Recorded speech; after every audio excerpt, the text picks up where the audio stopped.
जैसा कि हम सब जानते हैं कि हमारी ये पृथ्वी 4 भागों में बटी हुई है, क्रस्ट, मेंटल, आउटर कोर और आखिर में इनर कोर। पृथ्वी का आउटर कोर एक धधकते हुए लावे से भरा हुआ है जो हजारों किलोमीटर प्रति घंटे की रफ्तार से इनर कोर के चारों तरफ घूम रहा है, जिससे हमारी पृथ्वी इलेक्ट्रोमैग्नेटिक फील्ड का निर्माण करती है जो इंसानी जीवन को जिंदा रखने के लिए बेहद जरूरी है। लेकिन अब इस लावे ने घूमना बंद कर दिया है। धरती पर मौजूद वैज्ञानिकों की टीम इसे फिर से चलाने की कोशिश में लगी हुई है, तो क्या वे इसे चलाने में कामयाब हो पाएंगे, जानेंगे इस मूवी की कहानी में। तो ज्यादा समय न लेते हुए शुरू करते हैं।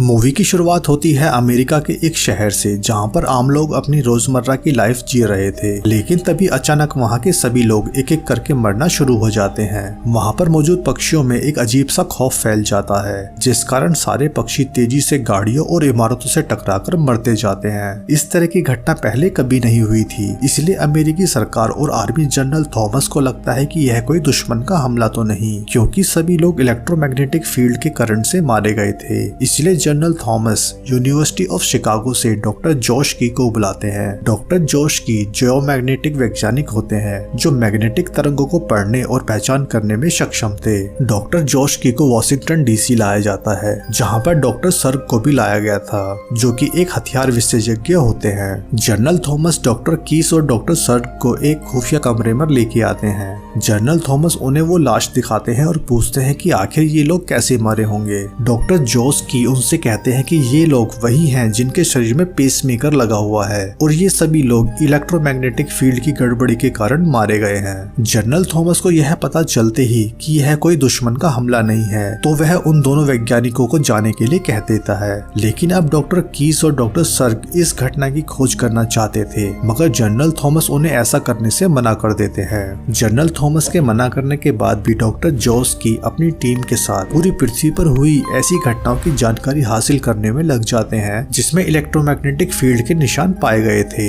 वह पृथ्वी पर एक 3D इलेक्ट्रोमैग्नेटिक फील्ड का होलोग्राम बनाकर गड़बड़ी का पता करने में लग जाते हैं। वहीं दूसरी तरफ एस्ट्रोनॉट का एक ग्रुप जो स्पेस से धरती की तरफ आने के लिए तैयार था। कमांडर रॉबर्ट जो इस पूरे ग्रुप के लीडर थे, वह ह्यूस्टन से कांटेक्ट करते हैं और लैंड करने के लिए एक सेफ रनवे मांगते हैं। लेकिन इसी बीच आगे बढ़ते हुए उनका कांटेक्ट टूट जाता है और वो अपने लैंड की जाने वाली जगह से काफी आगे निकल जाते हैं और वे एक घनी आबादी की तरफ तेजी से बढ़ रहे थे। तब शटल में मौजूद second in command Rebecca space shuttle को लैंड करने के लिए सेफ जगह ढूंढ लेती है और उसे सेफली लैंड करवा देती है। मगर इस सब में उनका स्पेस शटल का कुछ हिस्सा टूट जाता है और उधर डॉक्टर जॉस की अपनी सारी रिसर्च पूरी करके यूएस के सीनियर वैज्ञानिक डॉक्टर कॉनरेड जेम्सकी से मिलते हैं और पृथ्वी के अंदर चल रही इलेक्ट्रोमैग्नेटिक बदलावों की भयंकर जानकारी उसे देते हैं। डॉक्टर जेम्सकी डॉक्टर जॉस से कहता है कि ऐसा नहीं हो सकता, मैं ये सब कैसे मिस कर सकता हूँ। तब डॉक्टर कीस उससे कहता है कि ठीक है, जल्द ही हम सब यह जान जाएंगे। जब बड़ी घटनाओं का होना शुरू हो जाएगा तब कहीं जाकर जेम्स की जोश की बात मानता है और उसे यूएस की रक्षा समिति के सामने लेकर आता है, जहां पर जनरल थॉमस भी मौजूद था। डॉक्टर जोश की वहां के सभी लोगों से कहता है कि हम 1 साल में ये धरती खत्म हो जाएगी और हम सब मारे जाएंगे। तब डॉक्टर कीस एक एग्जाम्पल के जरिए उन्हें समझाता है कि हमारी पृथ्वी 4 भागों में बटी हुई है। पृथ्वी का ऊपरी भाग जो 30 मील मोटा है, उसके बाद बीच का हिस्सा जो लगभग 200 मील नीचे तक जाता है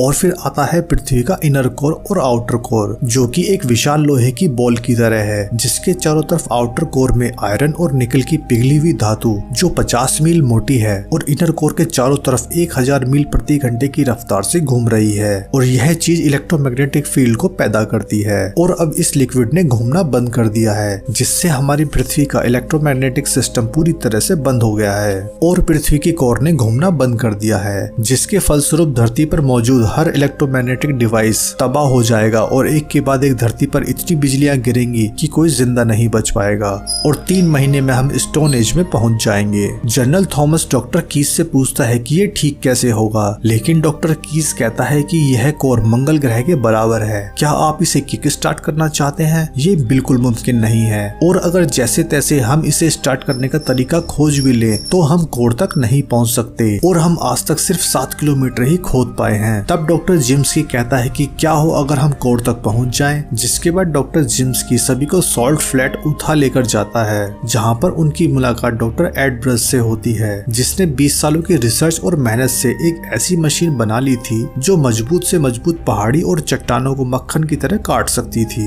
जिसे देखकर बाकी सभी लोग पूरी तरह से खुश हो जाते हैं। और साथ ही डॉक्टर ब्रज ने एक ऐसा मेटल भी तैयार कर लिया था जिस पर जितनी गर्मी पड़ती थी वो उतना ही मजबूत होता जाता था, और उस मेटल से बने कवच के अंदर मौजूद जीव को भी किसी भी तरह का नुकसान नहीं होता था। ये सारी रिसर्च डॉक्टर जिम्स्की और डॉक्टर ब्रैड एक प्रोजेक्ट के तहत कर रहे थे जिसका नाम प्रोजेक्ट डेस्टिनी था। इस प्रोजेक्ट के तहत यूएस आर्मी ने पृथ्वी में कई किलोमीटर तक गहरा गड्ढा कर लिया था और उसमें एक मजबूत लेजर को सेट कर लिया था जो धरती के नीचे फायरिंग करके एक भूकंप की स्थिति को पैदा कर सकती थी। ये प्रोजेक्ट डेस्टिनी एक तरह का हथियार था। अब यूएस आर्मी एक टीम बनाती है जिसमें डॉक्टर जोस्की, डॉक्टर सर्ग, डॉक्टर जिम्स्की, कमांडर रॉबर्ट और मेजर रिबेका मुख्य रूप से शामिल थे। डॉक्टर ब्रैड ने जिस मेटल का निर्माण किया था अब यूएस आर्मी उसका इस्तेमाल करके एक शिप बनाती है जिसमें वे लोग चट्टानों को काटने वाली लेजर का प्रयोग करते हुए धरती के कोर तक पहुंचकर वहां पर बंद पड़े लावे को एक परमाणु बम के धमाके से चेन रिएक्शन करके उसे चलाने वाले थे। और ये सारा काम 3 महीने में किया जाने वाला था, मगर इस दौरान उन्हें सूचना पर नियंत्रण रखना था। धरती की विनाश की खबरें आम जनता तक ना पहुंचे, इसीलिए यूएस आर्मी एक कंप्यूटर हैकर को अपॉइंट करती है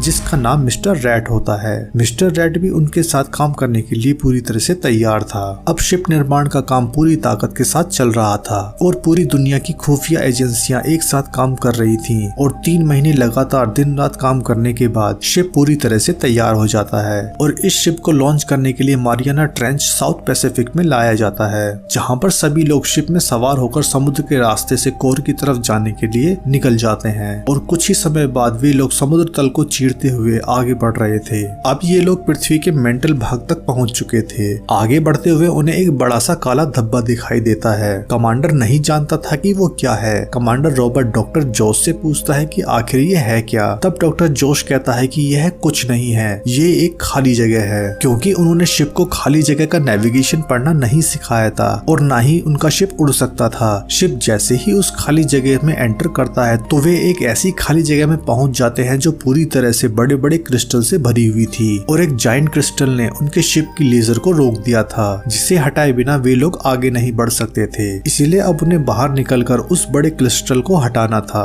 बाहर आकर डॉक्टर ब्रैड उस क्रिस्टल को काटने में लग जाते हैं। तभी डॉक्टर जॉश के सामने लावे की एक बूंद गिरती है। उन लोगों ने अपने शिप से क्रिस्टल की बॉल में छेद कर दिया था, जिस कारण धधकता हुआ लावा अंदर गिरने लगता है। जैसे तैसे डॉक्टर ब्रैड उस क्रिस्टल को काटकर अलग कर देता है, जिससे उनके शिप का इंजन दोबारा स्टार्ट हो जाता है। लेकिन इसी दौरान एक क्रिस्टल सीधे कमांडर के सिर पर आकर गिरता है, जिससे कमांडर गर्म लावे में डूबकर मारा जाता है। उनके पास आगे बढ़ने के अलावा कोई चारा नहीं था और वे शिप को लेकर गर्म लावे से होते हुए कोर की तरफ चल देते हैं। और इस तरह से मीलों आगे बढ़ते हुए मिशन का दूसरा दिन आ जाता है। आगे बढ़ते हुए अब उनके सामने चट्टानों के बराबर डायमंड्स की बेल्ट आ जाती है और वहीं डॉक्टर सर्ग, डॉक्टर जोश परमाणु बमों के कंपार्टमेंट में बॉम्ब को तैयार कर रहे थे। रिबेका शिप को डायमंड से बचाते हुए निकाल लेती है, मगर आखिरी वाला हीरा सीधे शिप के आखिरी कंपार्टमेंट से टकरा जाता है, जहां पर वेपन कंट्रोल का सारा सामान रखा हुआ था। डॉक्टर सर्ग कंट्रोल और नोट्स को डॉक्टर जोश को देता है, लेकिन डॉक्टर सर्ग वहीं फंस जाता है और मारा जाता है। इस तरह से आगे बढ़ते हुए शिप पृथ्वी के कोर तक पहुंच जाता है, लेकिन वहां उन्हें पता चलता है कि पृथ्वी की कोर उनके अनुमान से काफी पतली है और वे लोग जो परमाणु बम वहां पर लेकर आए हैं उनसे कोर नहीं घूम पाएगा। तब डॉक्टर जिम्स्की कहता है कि अब हमें वापस लौट जाना चाहिए, लेकिन डॉक्टर जोश कहता है कि हम बेहद करीब आ चुके हैं और यहाँ से वापस लौटने का कोई मतलब नहीं। तब रिबेका और डॉक्टर जोश आगे बढ़ने का फैसला करते हैं। वहीं दूसरी तरफ पृथ्वी पर इलेक्ट्रोमैग्नेटिक फील्ड कमजोर होती जा रही थी, जिस कारण सूरज से आने वाली अल्ट्रावायलेट किरणें धरती की ओजोन लेयर में छेद कर देती है और पृथ्वी पर कई जगह तबाही बचा देती है। और उधर डॉक्टर ब्रैड और डॉक्टर जोश डॉक्टर जिम्स्की के साथ एक नए धमाके की प्रक्रिया को बनाते हैं, जिसमें कोर को चालू किया जा सके। वे परमाणु बमों को अलग अलग जगह समान दूरी पर रखते हुए एक के बाद एक ब्लास्ट करेंगे, जिससे बनने वाली लहरें दूसरी लहरों को फोर्स देंगी और कोर को स्टार्ट किया जा सकेगा। लेकिन उनके सामने एक प्रॉब्लम आती है, वे परमाणु बमों को सीधे कोर में नहीं फेंक सकते थे, इसलिए वे हर एक बॉम्ब को शिप के एक कंपार्टमेंट में रखकर उसे कोर में छोड़ देते हैं। मगर आखिरी बॉम्ब को रखते हुए बॉम्ब का हुक टूट जाता है और डॉक्टर जिम्स्की के ऊपर जा गिरता है, जिससे डॉक्टर जेम्स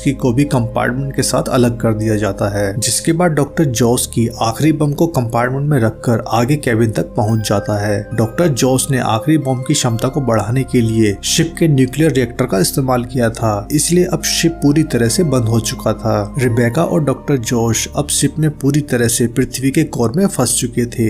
अब कोर में परमाणु बम एक एक करके ब्लास्ट होना शुरू हो जाते हैं। तभी अचानक डॉक्टर जॉस को एक आइडिया सूझता है। वह कोर की गर्मी को ईंधन के रूप में इस्तेमाल करता है। जिस मेटल से उनका शिप बना था वह गर्मी को ऊर्जा में बदल सकता था। तब रिबेका और जॉस शिप की वायर को शिप की दीवार से जोड़ देते हैं और उधर परमाणु बम के ब्लास्ट होने से जो लहरें पैदा होती हैं उससे कोर दोबारा स्टार्ट हो जाता है। अब रिबेका और जॉस का शिप भी स्टार्ट हो चुका था और अब वे लोग 450 मैक की रफ्तार से वापस धरती के ऊपरी भाग की ओर आने लगते हैं। पृथ्वी का कोर जैसे ही रीस्टार्ट होता है तब पूरी धरती पर भूकंप आने लगता है, क्योंकि पृथ्वी खुद को ठीक कर रही थी। रिबेका और जॉस भी तेजी से आते हुए हवाई की टेक्टोनिक प्लेट से होते हुए समुद्र तल तक आ जाते हैं, क्योंकि उनका शिप गर्मी से चल रहा था और समुद्र में आते ही उनका शिप बंद हो जाता है। वहीं यूएस नेवी भी रिबेका और डॉक्टर जॉस को ढूंढने निकल जाते हैं और उनके शिप का पता लगाकर उन्हें वापस बाहर निकाल लेते हैं। जिसके एक हफ्ते बाद मिस्टर रेड पूरी दुनिया में इन 6 महान लोगों को धरती को बचाने की पूरी दास्तां पूरी दुनिया में फैला देता है और इसी के साथ यह मूवी यहीं खत्म हो जाती है।